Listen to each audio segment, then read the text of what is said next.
진행이 됩니다. 오는 토요일에도 저희 교회 결혼식이 하나 있는데요. 이 결혼식에 가면 잔치상이 베풀어집니다. 잔치는요, 대접하는 분도 기쁘고 대접받는 분도 기쁘지요. 그런데 이 잔치가 다 끝나고 나면 그 잔치상을 치우는 그 뒷자리는 좀 허전하기도 하고 쓸쓸한 감마저 느껴지기도 합니다. 혹시 여러분들 중에도 인생의 좋은 시절은 다 가고 내 인생의 잔치는 끝났다, 그런 생각이 드는 분들이 혹시 계시지는 않습니까? 직장 생활 하시다가 은퇴하신 분들, 또 사업이 참 잘 됐었는데 예전 같지 않아서 마음이 힘드신 분들, 그리고 결혼 전에는 너무나 자유롭고 즐겁게 잘 지냈는데 결혼해서 애 낳고 또 살림하면서 많이 마음이 또 힘든 분들 없으십니까? 자유로웠던 사람일수록, 한때 잘 나가던 사람일수록 어려움을 겪게 되면 더 힘들어하는 것 같습니다. 오늘 우리가 읽은 본문에 나오는 이 둘째 아들의 처지가 딱 이 마음 아니었을까 싶습니다. 둘째 아들은 아버지가 돌아가시기도 전에 유산을 받아내는데 성공합니다. 그리고 빨리 그 유산을 처분해서 먼 나라로 떠나버립니다. 아마 중간에 아버지 마음이 바뀌실까 걱정이 됐던 모양입니다. 아버지 집을 떠날 때 이 둘째 아들이 꿈꾸던 삶은 어떤 삶이었을까요? 성공하고 싶었을 겁니다. 크게 성공해서 남들이 부러워하는 삶을 살았을 것입니다. 마음껏 술잔치도 버리고 즐거운 삶을 평생 살아가야겠다, 그런 마음을 가지고 떠났을 겁니다. 그런데 몇 년 사이에 이 아들은 가지고 갔던 그 모든 재산을 다 탕진해버리고 맙니다. 이 아들은 어느새 완전한 실패자가 되어버렸습니다. 밑바닥 인생, 완전히 파탄난 인생이 그의 인생이었습니다.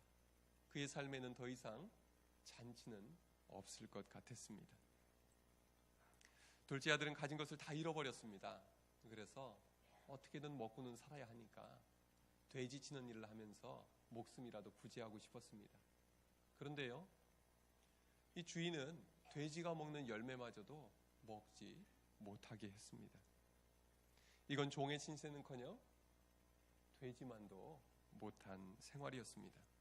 레위기 11장 7절을 보면 많은 가축들 중에서 이 돼지는 부정한 짐승이라고 분류가 되어 있습니다. 그래서 유대인들은 이 돼지를 잘 치지도 않았고 돼지 치는 사람을 멀리 했습니다. 이 아들은 죽지 못해 사는 인생이었습니다. 아버지를 떠나서 모든 것을 다 잃어버린 이 둘째 아들은 어떤 선택을 합니까? 아버지께로 돌아가기로 결심합니다. 그리고 아버지 집으로 돌아갑니다. 그랬더니 아버지가 아무런 조건도 없이 받아줍니다. 그 많은 재산을 탕진하고 돌아온 이 아들을 부끄러워하고 내쫓기는커녕 이 아들을 위해서 큰 잔치를 벌입니다. 그리고 동네 사람들을 다 불러 모았습니다. 둘째 아들은 아버지를 떠나서 잃어버렸던 그 모든 것을 아버지 집에 돌아오고 나서 다시 다 되찾게 되었습니다. 그의 인생에 더 이상 잔칫날은 없을 줄 알았죠. 그러나 이제부터 진정한 잔치가 시작된 겁니다. 여러분, 내가 버려놓은 잔치가 끝날 때 하나님께서 잔치를 베풀어 주실 줄로 믿습니다. 여러분 중에도 인생의 잔치가 끝났다 생각하는 분들 계십니까? 그러면 기대하시기 바랍니다. 하나님께서 우리를 위해 새로운 잔치를 예비해 두셨습니다. 만약 둘째 아들이 하던 일이 성공했다면 어땠을까요? 돌아오지 않았을 겁니다. 웬만큼 실패했어도 그는 다시 일어서 보려고 애를 썼을 겁니다. 만약에 이 둘째 아들이 성공을 해서 그의 인생이 대박이 났다면 아마 그의 삶은 매일매일 욕망의 눈이 먼 삶으로, 환락의 밤으로 이어졌을 것입니다. 그런데요, 이 아들의 실패가 아버지께로 돌아올 수밖에 없는 기회가 되었습니다. 완벽한 실패, 처절한 실패, 재기불능의 실패가 아버지께로 돌아올 수 있는 가장 확실한 계기가 되었다는 것입니다. 요즘 저는 어려움을 당한 가정들을 신방하면서 저에게 들려주신 그분들의 이야기에 도리어 은혜를 받곤 합니다. 암투병 하시는 한 분이 이렇게 말씀하셨습니다. 고난 당하는 것이 나쁜 것만은 아니더라고요. 제가 암에 걸린 이후로 예수님을 믿게 되었으니까요. 그분은 건강하게만 살았다면 예수님 믿을 일이 없었을 거라고 얘기합니다. 건강했다면 친구들이랑 재밌게 어울려 살았을 겁니다. 건강했다면 자기가 좋아하는 그 취미 생활로 만족하면서 살았을 것입니다. 그게 인생의 전부인 줄 알았겠지요. 그러한 삶의 종착역은 어디이겠습니까? 영원한 심판, 영원한 멸망이 아니겠습니까? 그런데 하나님은 그분을 사랑하셨습니다.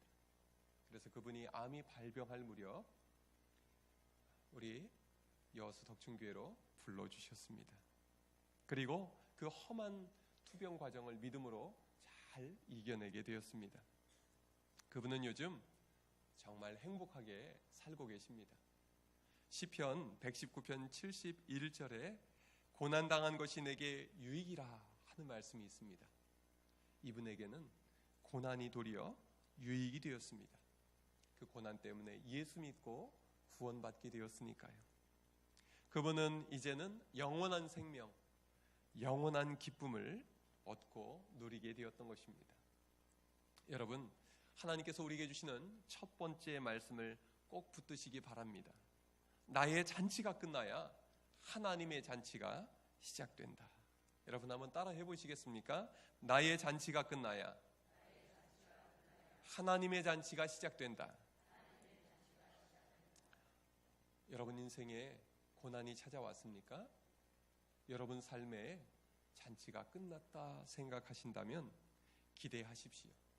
하나님께서 이제 새 잔치 벌여 주실 것입니다. 하나님은 고난을 도리어 유익으로 바꾸실 줄로 믿습니다. 이제 우리에게 주시는 두 번째 말씀을 살펴볼 텐데요. 두 번째 말씀은 아버지의 사랑이 그 아들을 돌아오게 했다는 사실입니다. 오늘 본문 16절에서는 그가 돼지 먹는 쥐염 열매로 배를 채우고자 하되 주는 자가 없었다라고 말씀합니다. 이 둘째 아들은 배가 너무너무 고파서 돼지가 먹는 열매라도 먹고 싶었습니다. 그런데 그것조차 얻어먹을 수 없게 되었습니다. 여러분 인생 최대의 막장 아니겠습니까? 그러나 그때 이 아들은 무슨 생각을 합니까? 17절부터 19절 말씀은 우리 함께 읽어보겠습니다. 찾으셨으면 17부터 19절 시작. 이에 스스로 돌이켜 이르되 내 아버지에게는 양식이 풍족한 품꾼이 얼마나 많은가. 나는 여기서 주려 죽는구나. 내가 일어나 아버지께 가서 이르기를 아버지 내가 하늘과 아버지께 죄를 지었사오니 지금부터는 아버지의 아들이라 일컬음을 감당하지 못하겠나이다. 나를 품꾼의 하나로 보소서 하리라 하고. 아들은 굶어 죽을 지경이 되어서야 아버지의 집을 떠올립니다. 내가 이대로 있다가는 굶어 죽겠구나. 그런데 우리 아버지의 집은 품꾼들도 다 배불리 먹었잖아. 아버지의 집이 생각났던 겁니다. 그래서 그는 드디어 살 길을 찾게 됐습니다. 그것은 무엇입니까? 아버지 집으로 돌아가는 것입니다. 아들은 결심합니다. 이제 일어나서 아버지 집으로 가자. 가서 아버지께 이렇게 말씀을 드리자. 아버지, 제가 하늘과 아버지께 큰 죄를 지었습니다. 저를 아들로 받아달라는 거 아닙니다. 저를 품꾼 중에 하나로 받아만 주십시오. 저 그냥 놀고 먹을 거 아닙니다. 저 열심히 일하겠습니다. 저에게 먹을 것만 넉넉히 주십시오. 아버지 집으로 돌아가는 길에 이 아들은 이 말을 얼마나 많이 연습했겠습니까? 그런데 집이 가까워지면 가까워질수록 이 아들의 마음이 얼마나 괴로웠겠습니까? 한 걸음 한 걸음이 천근 만근처럼 무거웠을 겁니다.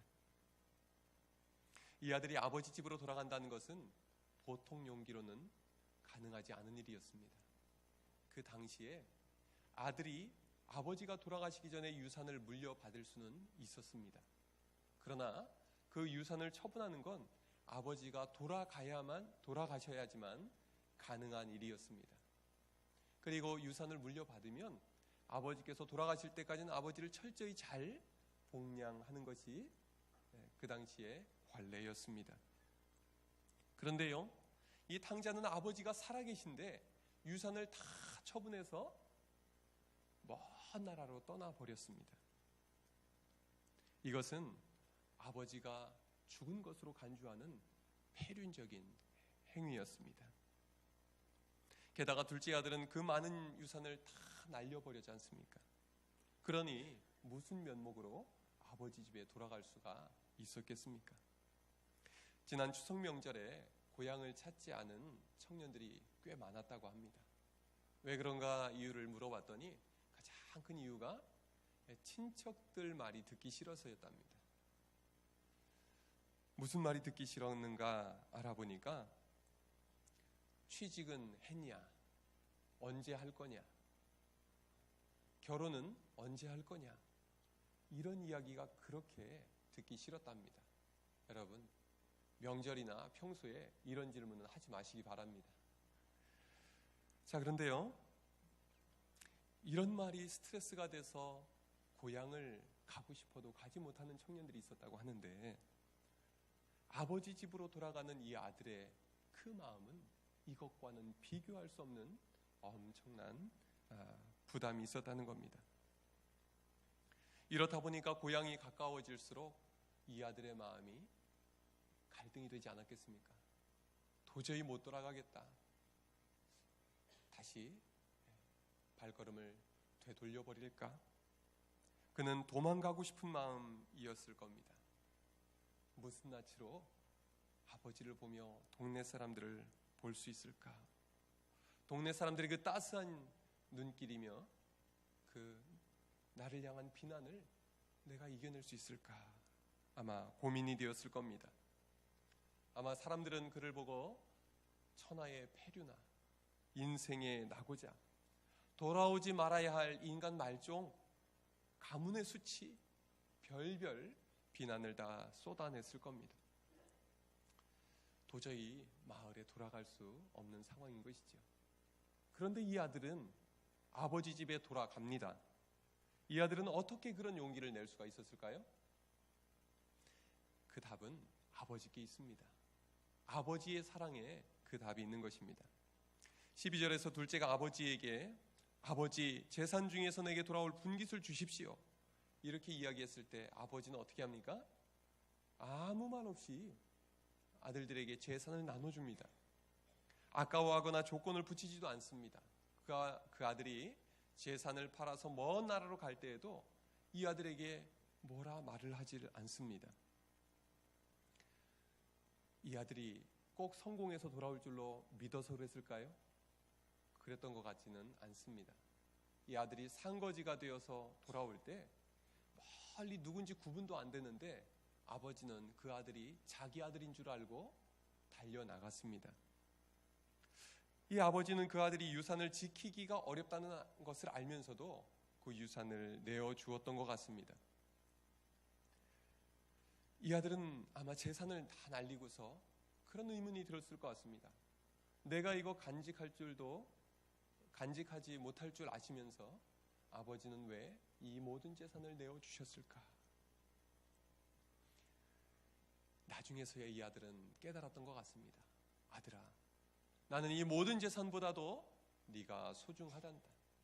네가 이 모든 재산을 다 날린다 해도 너는 항상 내 아들이다. 재산보다 나를 더 소중히 여겨주신 아버지, 이 아버지는 지금도 반드시 나를 기다리고 계실 거야. 이 확실한 마음이 들어서 이 아들은 용기 내어 집으로 돌아올 수 있었던 것입니다.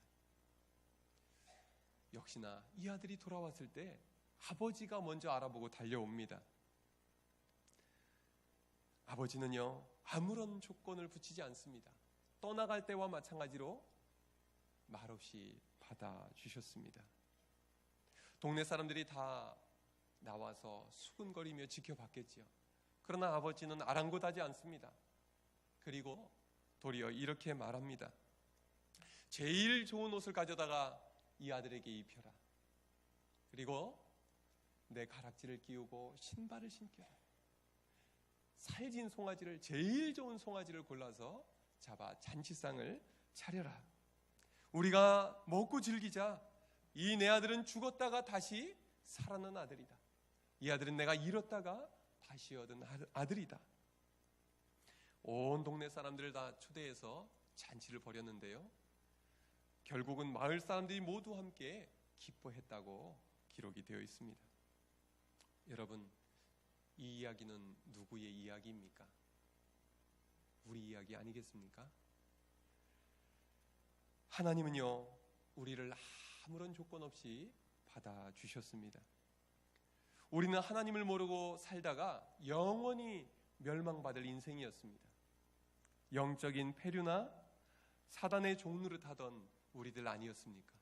그런데 우리 하나님 아버지께서는 우리를 그냥 받아주셨습니다. 예수 그리스도를 통해서 아버지께 돌아오기만 하면 하나님의 자녀가 되는 권세를 주셨습니다. 우리의 모든 죄와 허물을 십자가의 사랑으로 덮어주셨습니다. 그리고 하나님 아버지께서는 우리에게 날마다 은혜의 잔치를 베풀어 주십니다. 하루하루의 삶 속에서 우리의 아버지가 되어 주십니다. 우리의 일상을 돌봐주십니다. 우리를 먹여주십니다. 그리고 영적으로 풍성한 은혜의 잔치상을 매일매일 차려주십니다.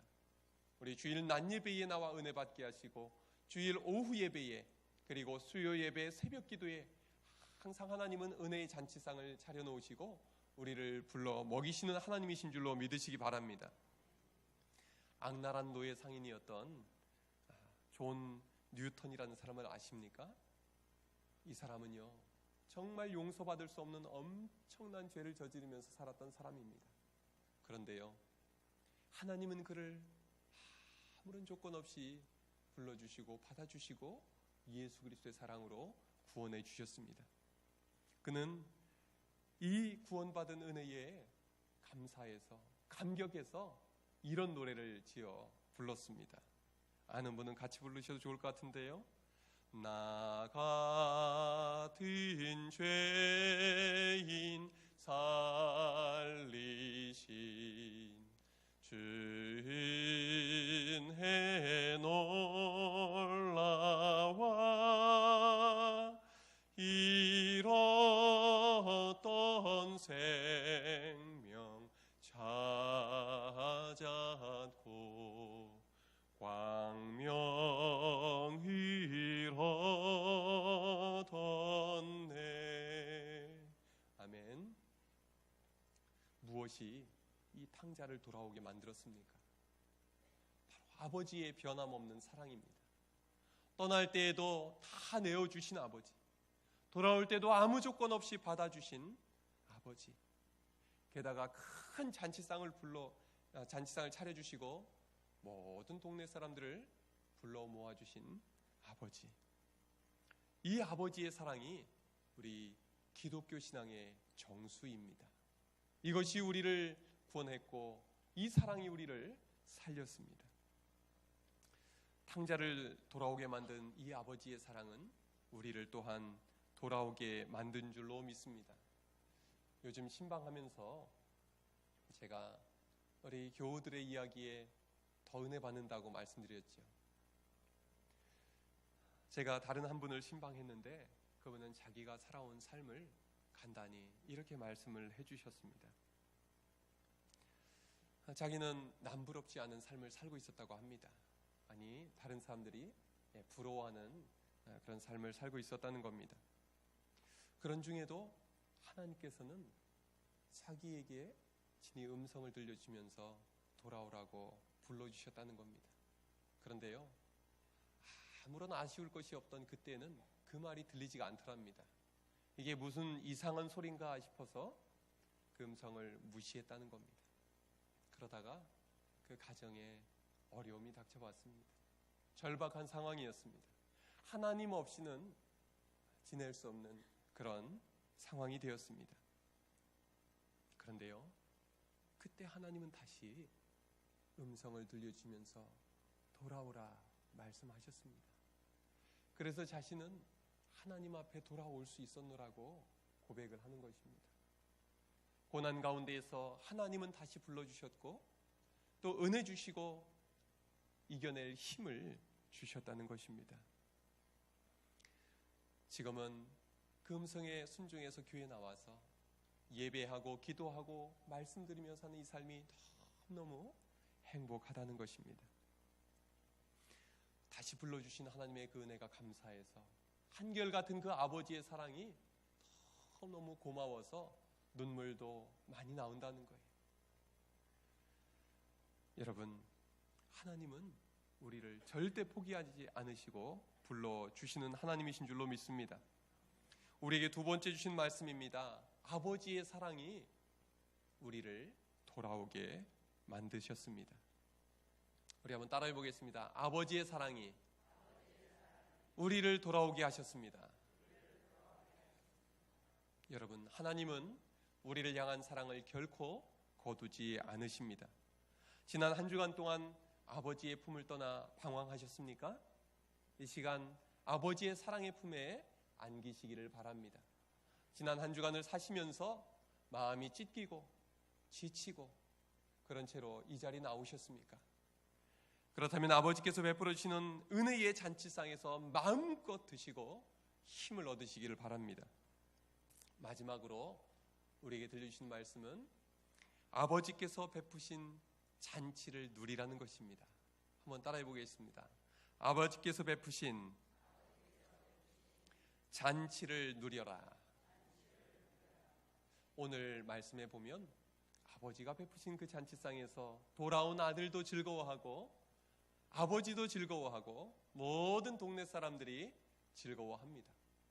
그런데요, 오늘 읽은 본문 바로 뒤쪽에 보면 이 잔치에 들어오지 않는 한 사람이 나옵니다. 혹시 누군지 아시겠습니까? 큰 아들이지요. 25절 이하에 보니까 밭에서 집으로 돌아온 큰 아들은 무슨 잔치인가 싶어서 종을 불러내서 묻습니다.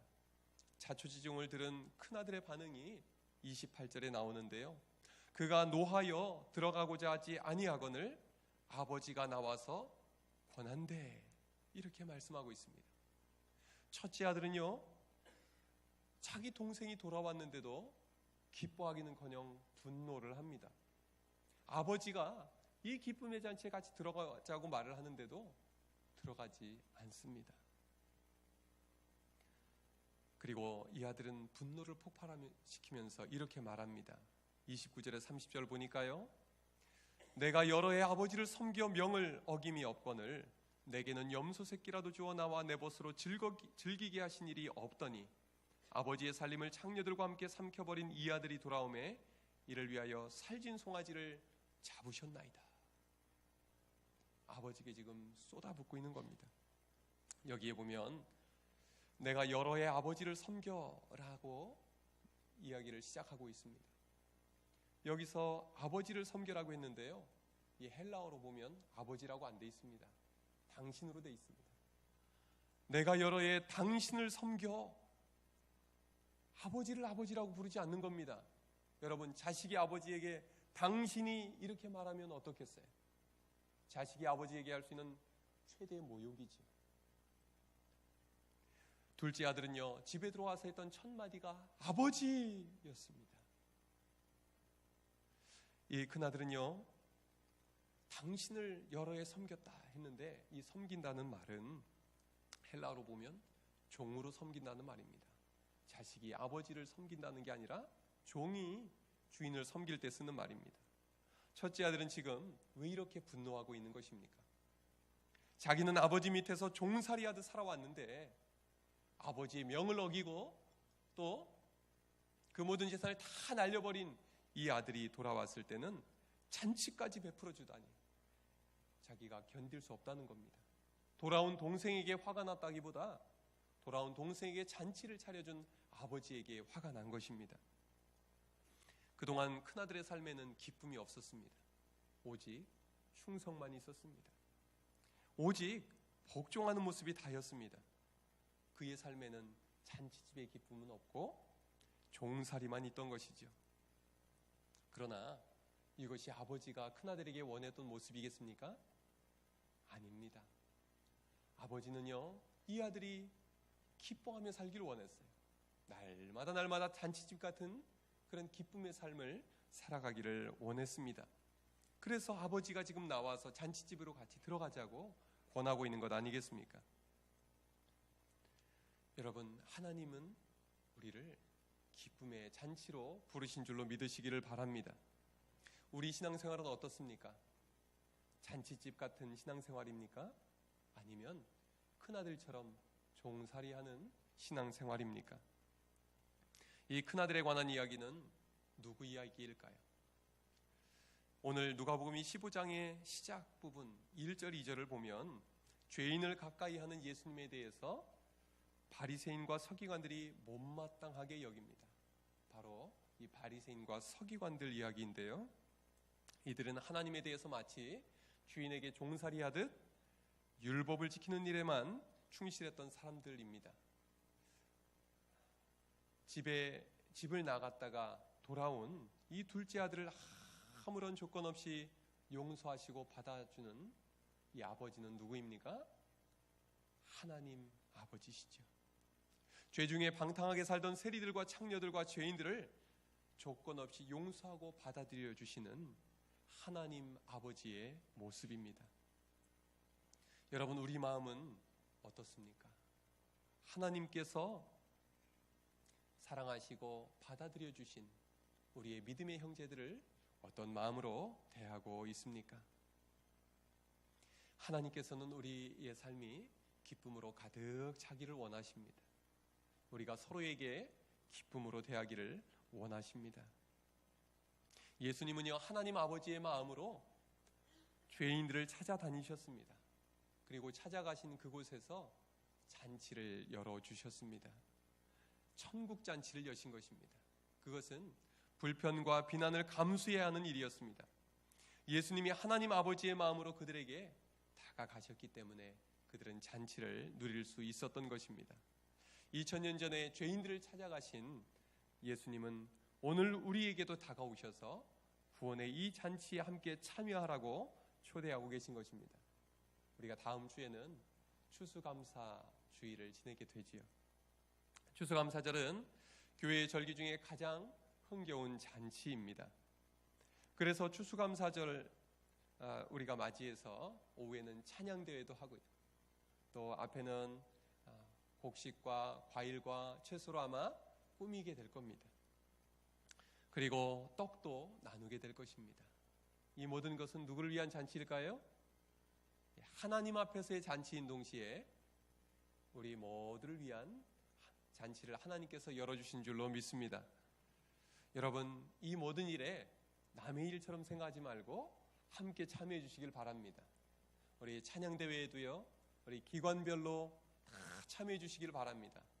우리 남선교회 여전도회, 또 아동부, 또 고등부, 중고등부, 그리고 가족별로도 또 신청해서 참여해 주시기를 바랍니다. 오늘까지 신청을 받으니까 많이 참여해 주시길 바랍니다. 그리고 또 과일 하나라도 주님 앞에 드리기 원하는 분들 모두 함께 참여해 주시면 좋겠는데, 토요일까지 갖고 오시면 아마 우리가 잘 전시했다가 이웃들에게, 어려운 이웃들에게 나눠주게 될 것입니다. 여러분, 하나님께서 우리가 이 기쁨의 참여에 잔치에 참여하기를 원하시는 동시에 또한 우리를 통해서 함께 참여하기를 바라는 분들이 있습니다. 누구일까요? 이 자리에 보이지 않는 우리 교인들입니다. 하나님께서 우리가 함께 이 기쁨의 잔치에 우리 식구들을 다시 불러서 예배하기를 원하십니다. 이 한 주간 동안 서로 연락도 하시고 권유도 하셔서 다음 우리 추수감사주일은 주님 앞에서 큰 기쁨의 잔치가 되기를 바랍니다. 우리 교회는 어려운 시간을 지내왔습니다. 여러분, 교회가 어려울 때는 어떻게 해야 합니까? 아버지께로 돌아와야 합니다. 하나님은 이미 끝나버린 잔치집 같은 교회에 새 잔치를 열어주실 줄로 믿습니다. 우리가 함께 은혜와 자비가 풍성하신 하나님 앞에 기쁨으로 충만히 채워주시는 하나님 앞에 나아옵시다. 하나님께서 우리에게 기쁨으로 감사로 가득 채워주실 줄로 믿습니다. 기도하겠습니다. 하나님 아버지,